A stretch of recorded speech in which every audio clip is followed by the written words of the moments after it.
کہتے ہیں زندہ باد۔ قرآن کی ایسی حفاظت کی، اگر جس نے قرآن کے تحفظ کے لیے اپنی جان لٹا دی، میرے رب نے اس کی بھی حفاظت فرما دی۔ آئیے ایسا ہی ایک واقعہ آپ کے روبرو پیش کر دوں۔ ایک غریب مسلمان تھا جس کا نام عبد الرحیم تھا، مگر وہ صوم صلات کا پابند تھا۔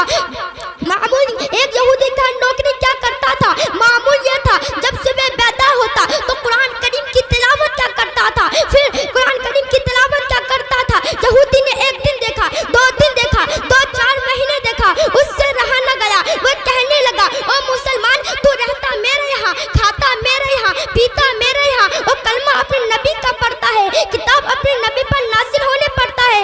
اگر تجھے میرے یہاں رہنا ہے تو کتاب میرے نبی کے پڑھے گا، کلمہ میرے نبی کے پڑھے گا۔ مسلمان کہتا ہے ہرگز نہیں، میرے نبی تیرے نبی سے افضل ہے، میرے نبی کا لایا ہوا قرآن تیرے نبی کی کتاب سے افضل ہے۔ یہودی کہتا ہے ایسے افضلیت کا پتہ نہیں چلے گا، چل تو اپنی کتاب آگ میں ڈال، میں بھی اپنی کتاب آگ میں ڈالوں گا۔ مسلمان کہتا ہے ٹھیک ہے۔ اب یہودی نے دن مقرر کر دیا۔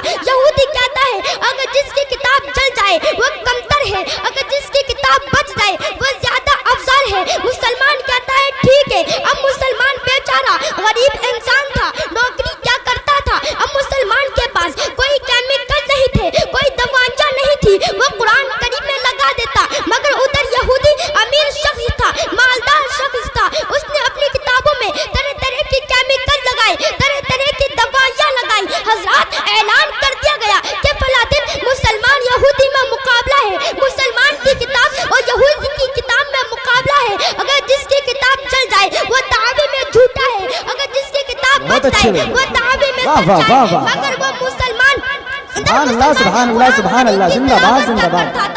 اور دعائیں مانگتا، اے مولا یہ مسلمان یہودی کا مقابلہ نہیں، ایک دشمن اسلام اور مسلمان کا مقابلہ ہے۔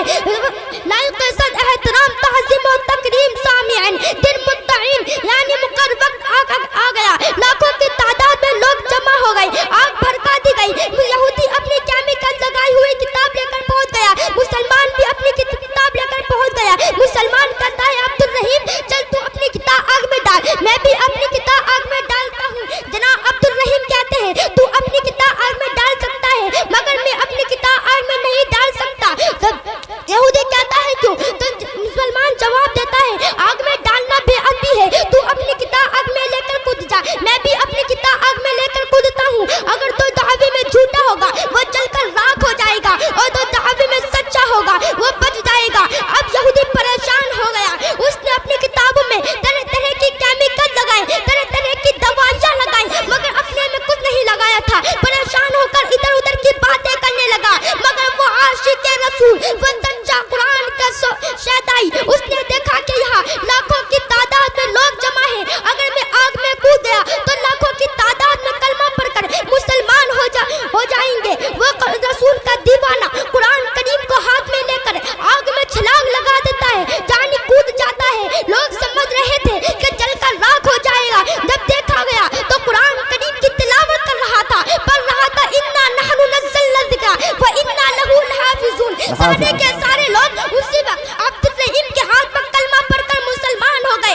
یہ ہے قرآن کی عظمت، یہ ہے قرآن کے اعزاز۔ اے مسلمان اگر تجھ پر کوئی پریشانی آئے تو قرآن کی تلاوت کر، اگر تو کوئی غم میں مبتلا ہے تو قرآن کی تلاوت کر، اگر تو کوئی بیماری میں مبتلا ہے تو قرآن کی تلاوت کر، اگر اپنی عظمت چاہتا ہے تو قرآن کی تلاوت کر، اگر وقار چاہتا ہے تو قرآن کی تلاوت کر، اگر انقلاب چاہتا ہے تو قرآن کی تلاوت کر، اگر عرش کے کنگنوں کو سمجھنا چاہتا ہے تو قرآن کی تلاوت کر۔ اسلام کے مقدس شہزادوں، یہ قرآن یہاں بھی کامیابی دلاتا ہے اور آخرت میں بھی کام آئے گا۔ یہی قرآن شکل انسان اللہ کی بارگاہ میں حاضر ہوگا، اللہ تعالیٰ اس قرآن کو جنت میں جانے کا حکم دے گا، مگر یہ قرآن جنت میں داخل نہیں ہوگا۔ پوچھا جائے گا قرآن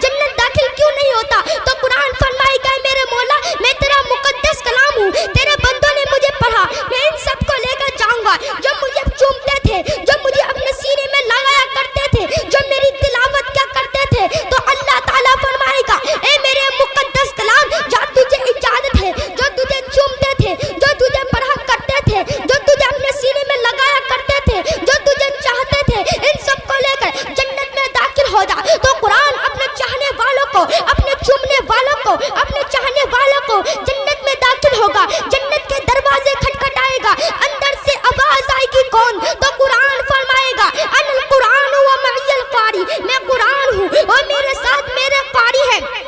قرآن اپنے قاریوں کو لے کر جنت میں داخل ہوگا. یہ دروازے انہیں کے لیے کھولے جائیں گے.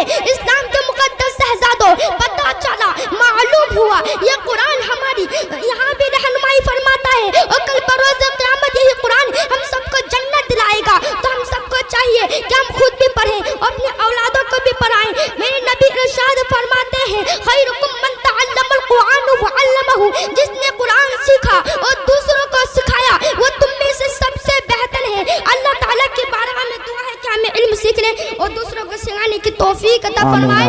آمین ثم آمین. وآخر دعوانا الحمدللہ رب العالمین. خوب کے سبل چمن پھول چنے شاد رہے, باغ با جاتا ہوں گلشن تیرا آباد رہے. چمن باقی رہا تو پھول پھر کھلیں گے, رہی زندگی سلامت تو پھر ملیں گے. السلام علیکم ورحمۃ اللہ.